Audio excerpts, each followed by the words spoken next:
Hi kids, my name is Alzael. Patriarchal number 149775518. Token Division.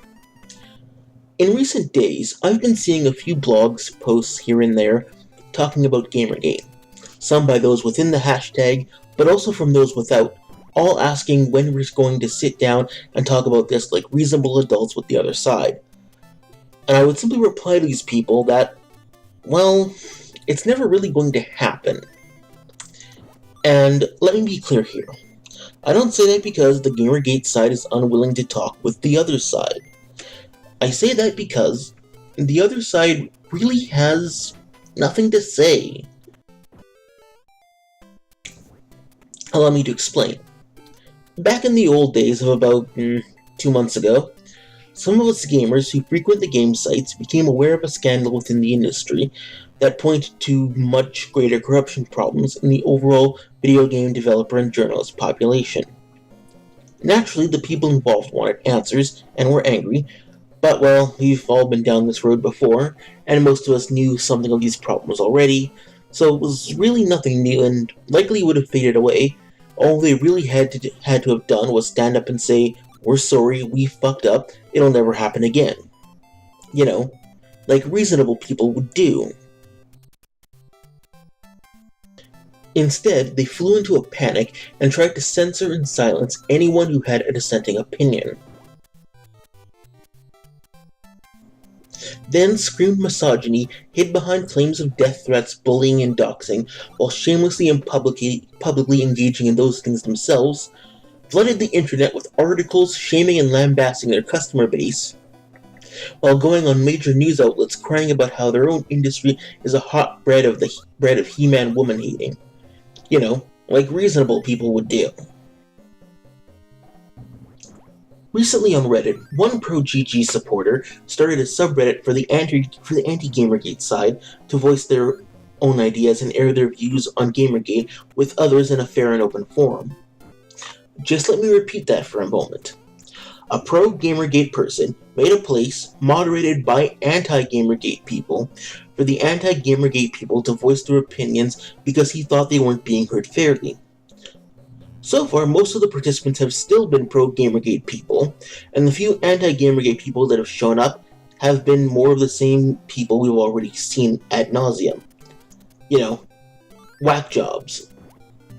There's also our Gamergate, which was actually created by the anti-Gamergate crowd, of which Zoe Quinn is one of the moderators, and it's really so cute that she's still trying to pretend that she's relevant, isn't it? But the entire subreddit consists of no actual posts. All it does is cross-post threads from Kotaku in action and link them to images of My Little Pony. I'm not even joking about this. Because, you know, reasonable people. You see, here's the thing of trying to have reasonable discussion with the anti-Gamergate side. That only works if both sides have reasonable positions. But just because every story has two sides to it doesn't mean that both sides are valid. Gamergate is, at its core, about a press for ethics and rationality in the games industry by its consumers. Now, it has become about other things as well, largely because they've been imposed onto the discussion by the other side, but nonetheless, its core principle remains. If the gaming industry is corrupt, we know they're corrupt, we have the evidence, we have the admissions, and we want them to change. Even if all of their claims about gaming being misogynist and uninclusive, and, you know, death threats and all that, even if all of that were actually true, it wouldn't matter in regards to what Gamergate is claiming and demanding. It would not change the fact that they are corrupt and unethical. They have no reasonable position to take against that. They have no valid point to use to fight it. They are corrupt. They know it, and everyone knows it. They know the evidence says it, so they can't deny it. They can't cover it up or pretend it didn't happen. There is no reasonable counterpoint they could possibly make to justify any of this.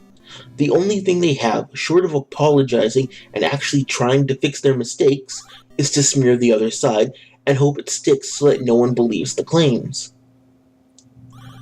Which is why I'm sorry, but you people who want this are never going to see this rational, moderate debate that some seem to want.